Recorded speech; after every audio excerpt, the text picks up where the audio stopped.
Alright, we are going to watch this cutscene to close off the Antioch Chronicles Episode 2. It's called Hands in the Dark. It's the epilogue. Back at New Antioch, Moloch senses a presence not far from the Citadel. This is where we get the very goofy ending. Well, I don't know. I'll reserve judgment. I just think it's goofy. Your assistance in this matter has been greatly appreciated. The matter of the Terran's sentencing is yet to be determined, but I am confident that your council will come to a satisfactory decision. Pardon the interruption, Judicator, but there is something Moloch wishes to discuss with you. Never a dull moment. Okay.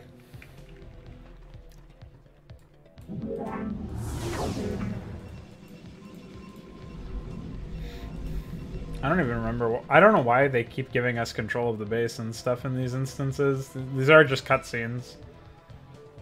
But whatever. I guess it's something. You summoned me? Quiet. I'm listening. What is the meaning of this? He has stood here in this manner now for 10 minutes straight. It's down there. What? The cerebrate. You cannot mean... The same cerebrate I killed with my own blades on Ire. And it is not alone. More Zerg? No. More Protoss.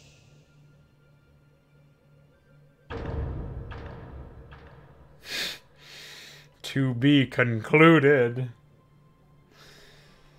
Like, the concept of infesting Protoss is, like, really neat, because obviously it's something that Blizzard said was, like, off limits or whatever. So it's cool to see somebody trying to explore that. But not like this. Not in this way. They're completely glossed over in the mission where you fight against them, and they even say something like Doom to the Empire. There's just no response from any of the characters. They don't give a shit that they're fighting other Protoss. Termalis is just like, I am tired of fighting. I guess I will fight anybody and not care who I'm fighting. And there's like there's nothing that really feels to me like there's a continuation of Termalis' character. Termalis doesn't really have a character, at least as far as I can tell. Nothing is really consistent about his character. Nothing is really consistent about his characterization. Antioch as a whole, like when I look back at it, I again, not having played the third campaign in StarCraft 2 and not knowing what the StarCraft 2 version of Episode 2 looks like, I can still see why people thought of it as like a really cool project when it came out for its time, because it was really the only project, even up until recently, we didn't really see a whole lot of people trying to develop voiceovers that were somewhat still playing to the fantasy of the setting. A lot of people tried, but you know, it was stuff like Vile Aggression, or, you know, where everything was unintelligible and over-edited. Or it was stuff like Reclamation of Ire, where everything was equally unintelligible, but way under-edited, or just edited in a different direction that should not have been. You didn't really see too many people playing to the idea of trying to have a fully voiced campaign with all of the attentions to detail, with the voice acting, regardless of whether or not the sound design of the voices led to a better product. They still tried to put in like the Ghost Rebreather for Trench and some other stuff. So it seems like they had an attention to detail for that sort of thing that isn't reflected in the maps themselves, because there's just broken shit all over the place and just underdeveloped concepts. It doesn't feel like you're playing Brood War at any point. There's like all these gimmicks and spawned units, and it's obvious that the developers didn't really understand how to use AI. And nor would they really have realistically been expected to, given the fact that they had no way of like looking at the AI back then. But I mean, they did it for the second campaign, and I was sort of hoping to see at least some more competent use of the built-in AI, if not outright AI modding, even though I was pretty sure none existed. There's actually way less AI scripts active in the second chapter compared to the first, as far as I can tell. I think they probably just got tired of disabling units because the AI didn't behave the way they wanted to, and realized that, well, if we want to create something that's consistently difficult, or consistently at the level of difficulty that they wanted for the particular mission, they had to like spawn it and do it manually. And I did the same sort of stuff up until like a couple of years back when I started working with AI, so I fully understand that perspective from a design standpoint, but it is really disappointing that nobody really ever asked people about AI to the extent that they would actually showcase custom AI in a project. I think actually the first project that showcased custom AI recently. It was like it started last year in 2017, and it was iQuare's Salvation, the second Salvation campaign. I'm pretty sure it had custom AI. Maybe the first one did too. And then I used pretty advanced custom AI in Consummate, and then eventually used a very, very advanced AI, like top of the line, crazy shit that nobody had ever done before because the tools literally did not exist until I started working with it in Project Hydra. So there's some stuff that you could do with AI that's absolutely crazy and still gives enough space in the game to experiment and experience the Brood War mechanics as Brood War exists without adding crazy flame knife stuff or, like Antioch Chronicles, not really, not relying on spawning, making it feel more organic. And some missions sort of had an illusion of organic to them, but the last 3 missions had some element of that, like, what was it? The wait for X to get into position, then do Y. And it was like, I was so done with it in the first episode, Map 5. But then Map 6 had it. Oh, Map 7 didn't, but Map 8 did. And even though Map 8 was like pretty quick, I guess, to dispense with it. Map 8 was just a mess. I honestly, like... I'm not as harsh with custom projects as I am with released content, and I guess this probably sounds like I'm coming across as pretty harsh, but I'm way more harsh on like AAA developers with funding and teams and stuff. This is obviously a hobby project, but when you're dealing with hobby projects, you can still sort of analyze like what the designer was thinking when they started working on a project. And there's some stuff that's just baffling, like Metathrom's flame knives. I have no idea what Metathrom wanted to do in most cases. And there's like nothing really substantive to hang on to and latch onto and help you carry you through the experience overall. It's just like misery from start to finish. But with Antioch Chronicles, I can see that there's some effort being put into designing a story, or maybe not effort, but intent. Like they have this idea that they want to have this crazy. I'm gonna open up the mission listing here. I think it was. Let's see. Yeah, it was the Mirror mission where Trench has this 10-minute monologue before you have any gameplay where he talks about, oh, I really wanted to tell you, by the way, that there's like this conspiracy happening. But it feels so retroactively applied that there's no consideration for any of the other plot elements or characterizations that led up to this point. It's just, hey, let's have a conspiracy in our story because that'll be deep and intriguing and mysterious. And instead of making sure that they like set up for that in any way, I mean, it may very well have been in the mind of the story writer that there was going to be a conspiracy way back in the first episode, but they did not, like, they didn't allude to it. It feels like it comes right out of left field. And even when you find evidence of it in Asterisk, the 4th map, Trench finds evidence of it, but it's not revealed to the player. It's just something that Trench finds, and he says, wow, this is a game changer. This is crazy information. And then we don't hear about it for 4 maps. Or 3 maps, I guess. It's just... It doesn't make any sense. The pacing is all off. Characterization feels really weird and awkward, or just non-existent. I think the only characters that could conceivably be considered characters that actually have an arc... I can't even say Mox has it, because he's remaining completely the same for Dale Gurney. Rockwell obviously didn't even exist, really. He was in 4 maps or something, 3 maps.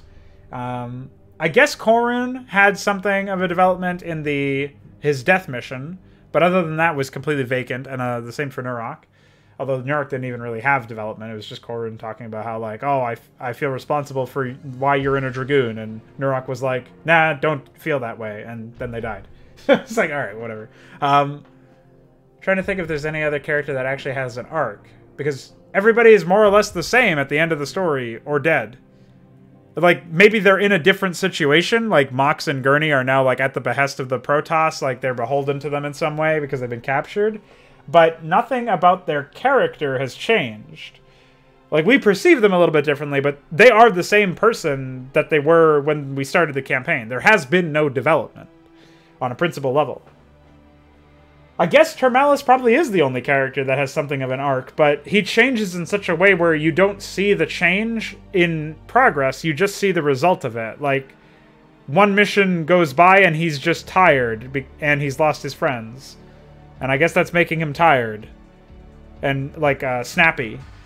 But you don't see any transitionary period. You don't see him mourn. You don't see him talk to anybody about how significant Korun and Nurok were. You certainly don't see any evidence of them being close together in any capacity before their death. Like, they're not actually presented as friends. So maybe it was intentional that he didn't mourn. But then why are their deaths significant at all? It feels very, very amateurish. Like, it doesn't seem like it was really thought through, I guess, is my point. And I don't know how much of the story and character-related qualms that I have with Antioch Chronicles are addressed in the third episode. I will mostly try to judge that episode very independently of the first two, because not only is it a new platform, not only is there a new development team, but I expect that they won't really try to, like, source everything from the first two episodes and make sure that it all makes sense in that respect. It's sort of like when you see a reboot of a fan or a film that you're a fan of or something. Like the Star Wars Episode 7 is like a good example of this, where people were like, oh, I wonder what they're going to include from the first 6 movies. And then they like remove all of the extended universe stuff. And, you know, they're starting with a new thing and they're basically soft rebooting the entire franchise. Like Jurassic World was another example of this. So it's like, that's sort of what I expect out of Antioch 3. I'm going to try to judge it as its own production without really worrying about connections to the original 2 campaigns. But also, I don't know where the fuck they would even go. I guess, you know, there's like Protoss that attack them or whatever, and they have to escape. But other than that, what's the mystery, right? Like, maybe they need to, because the times are tough, they have to turn to these Terrans that were their prisoners and say, hey, you guys were untrustworthy rascals, but we need your help. Will you help us?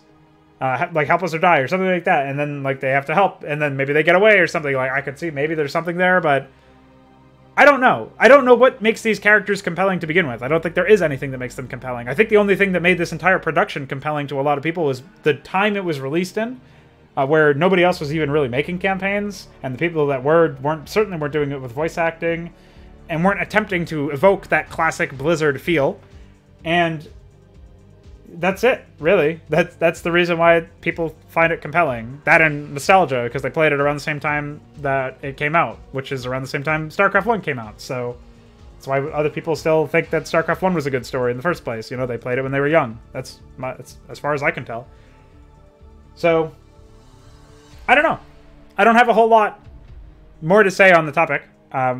I'm really trying to, like, I'm starting to get really invested into the idea of, like, discussing characters and stuff, so I try to talk about that more so that I can familiarize myself about talking about characters.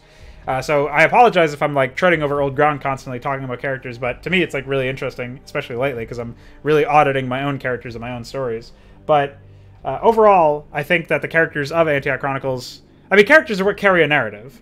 And especially, like, you can have, like, plot-driven stories or whatever, where like characters are vehicles to move the plot along, but they're still going to be what the character, like what the audience is really like looking at and experiencing the story through. And I don't know. I think that characters are important to analyze because they're supposed to develop as the audience also develops, and as they experience things that the audience is privy to, the audience should also be changing their minds about things and reevaluating past events. And like the whole idea is the characters grow, and so does the audience to some degree. And you know, it's a journey that you move along with a character to guide you. And like that's what the plot is. The plot is the journey, but the character is your guide through that journey. And at least that's like how I like to conceptualize it. So when I feel like there was no guide and I was just sort of freeform floating through the plot, it's not going to feel like a very guided, well-thought-out, pre-planned, clinical experience. And it doesn't always have to feel clinical, but it should at least feel like there was some preconceived notions about what the writer wanted to do with... Like, I can't tell what the intent of the writer is in most of these instances. There's, like, just all these problems, and I can't really move past them.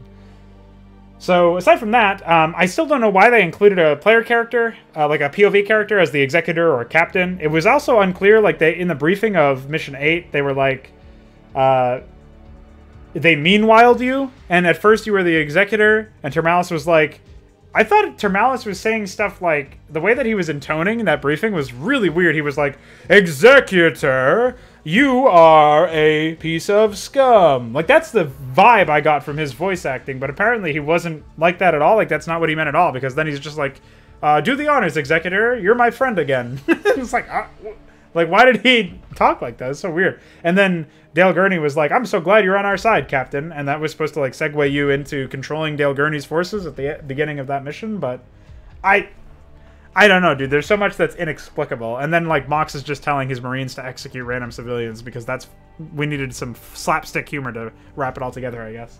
So that was the Antioch Chronicles. Hope you guys have enjoyed the production. I will be playing through the StarCraft 2 version relatively soon and uploading those whenever I'm done with them. And at some point in early June, Meska and I will be running through the third episode. So I'll be waiting for some patches in early June and making sure that everything is relatively bug-free, hopefully. And then I will we'll just see what's up with that production. So thanks to everybody who joined.